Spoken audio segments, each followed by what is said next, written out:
Tuesday, June 13th, 2023, and the time is 07:09. Dang it, I should have done this 2 minutes ago. I'm listening to a true crime show called Killer Relationships, which I think is such a clever name. I'm not done with the show, so I don't know what's going to transpire ultimately, but there's a relationship on this show in this particular episode where a guy who was 34 years old met a 15-year-old girl and fell in love with her. I want to put that in quotes so bad for whatever reason. They fell in love. Well, he fell in love with her. And because she was underage, he waited. I want to put that waited in quotes for some reason as well. He waited for her to become legal. So when she turned 17, he went back for her and they started dating. And then they moved to America. This was in Guatemala, I think. No offense to all of you pedophiles who are listening to this, but if you know of somebody who is going to come back for your child, or maybe you think that they're honorable because they waited for your child to become legal before they started a relationship with them, watch out for your kids.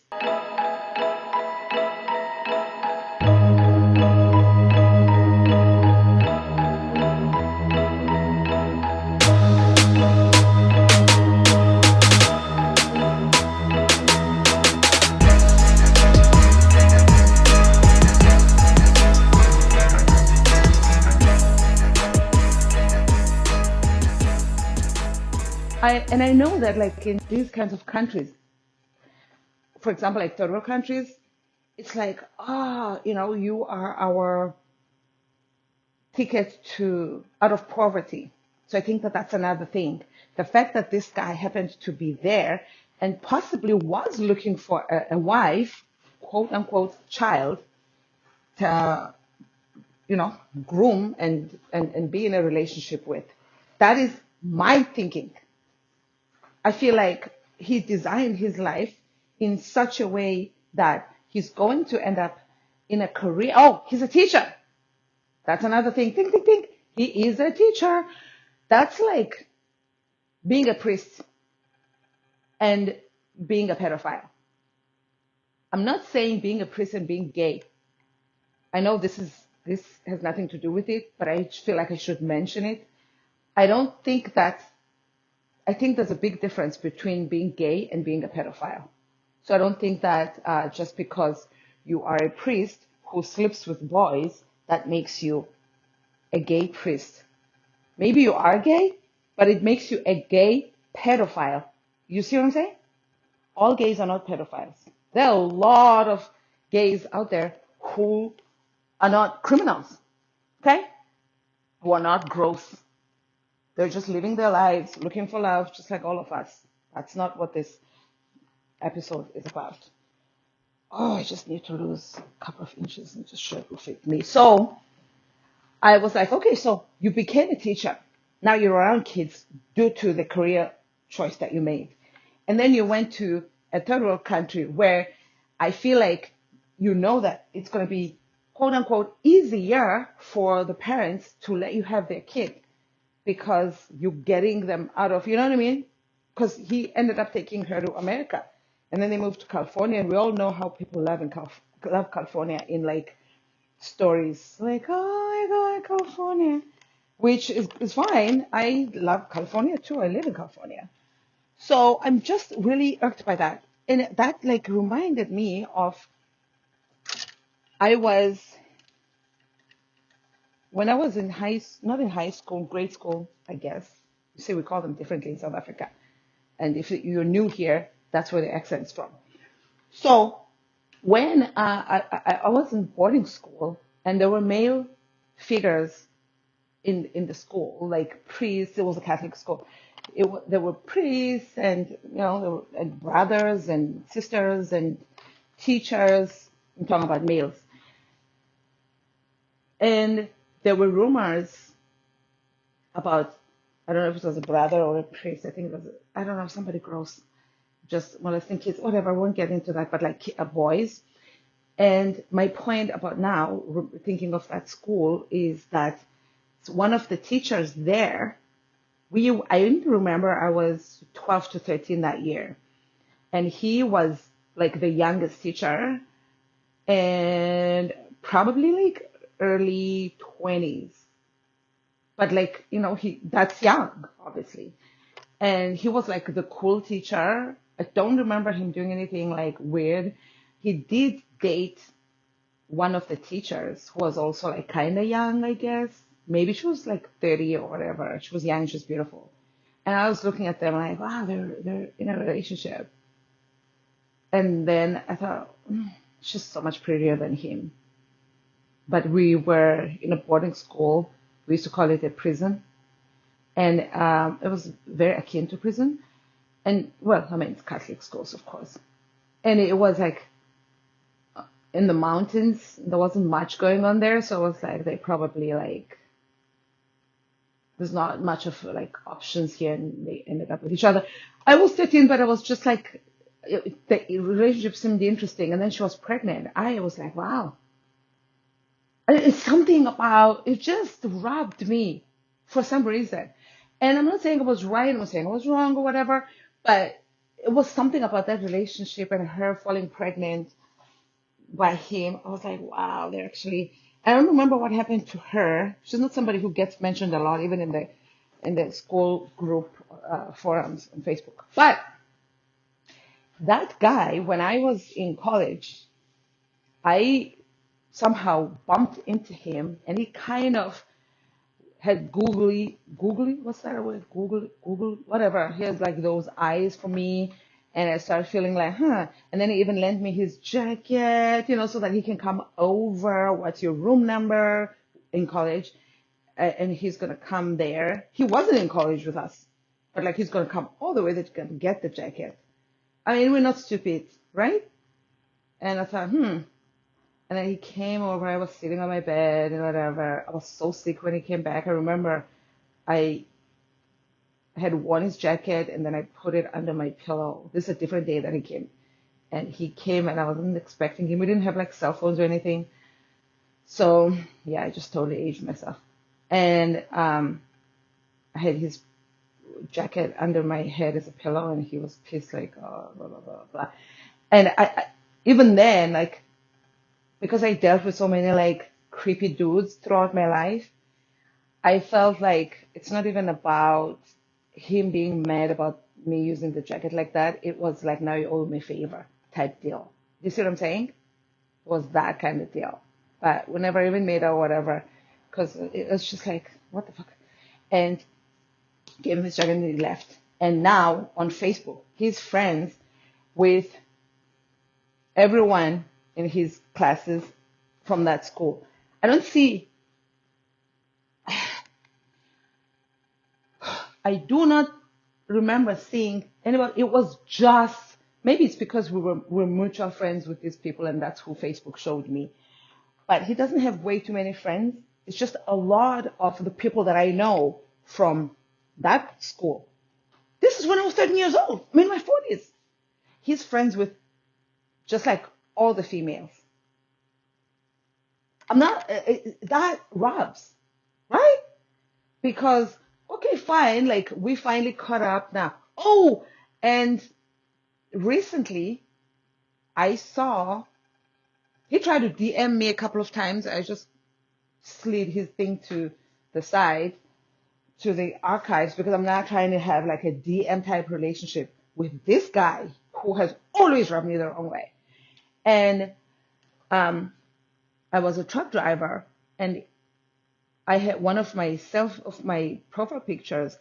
I was at Iowa 80 or whatever, at the largest truck stop in the world, and I had taken a selfie in front of it's like a Peterbilt type badass truck, but I think it was more of a freight line or whatever. I took a selfie in front of that. I had actually forgotten about that. But when, I don't know what I was doing on his profile. It's one of those rabbit hole things, and you end up here and end up there and end up there, and I ended up on his profile. And he had every once in a while he would post like on his FaceTime, on his timeline, like a profile picture or a selfie, teacher and student or whatever, just some creepy thing. For me, it's creepy, but apparently it's one of those things. It's like, it's akin to the guy waiting until somebody is 17. Some people will be like, I mean, you waited. And some people will be like, that's a red flag. That kind of like where you treading the line, that kind of thing. And people would be like, oh my God, we actually caught up to you in age. Now we all look like we're the same age, and blah, blah, blah, blah. And they're like commenting on his stuff and he's commenting on their stuff. And I'm looking at it. And then when I saw like pictures of him and a female student, former female student, and on his timeline, like teacher student, creepy shit. And I browsed and browsed and I saw mine on there. I was like, whoa, I want this off. I reported it to Facebook. I don't know if Facebook ended up removing it or not because he didn't have my permission. I know it's a public forum. I just didn't want my fucking smile on his timeline next to his gross ass. This sounds literal.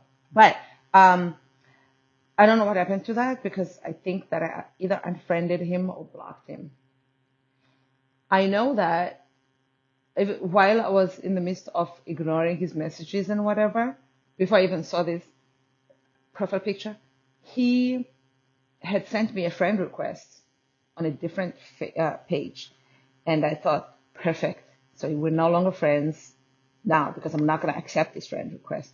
I have a thing about accepting a friend request from somebody we already are supposed to be friends. Maybe you have a new profile, but whatever. Especially if we were not already clicking. So now this is already great. So bye. Yeah, he sent me a friend request and I didn't accept that. But then I saw like a like or a comment on something random from his old profile. I was so bummed out. Anyway, so that's creepy in my opinion. All of this guy is creepy. And then there's a guy who was a younger teacher in high school. It was also a Catholic school. This has nothing to do with it because the first guy wasn't even Catholic. But this particular one from high school, he was actually Catholic as well, which has nothing to do with the story. He was like, kind of good looking or whatever. So like we were still teenagers. I mean, obviously high school. And like some of the students would like, be like, oh, because that age group's like, oh my God, to guys. I don't know, whatever. So he taught us, I won't say the subject just for his, whatever, who cares. I might not even post this, but I'm just getting it off my chest.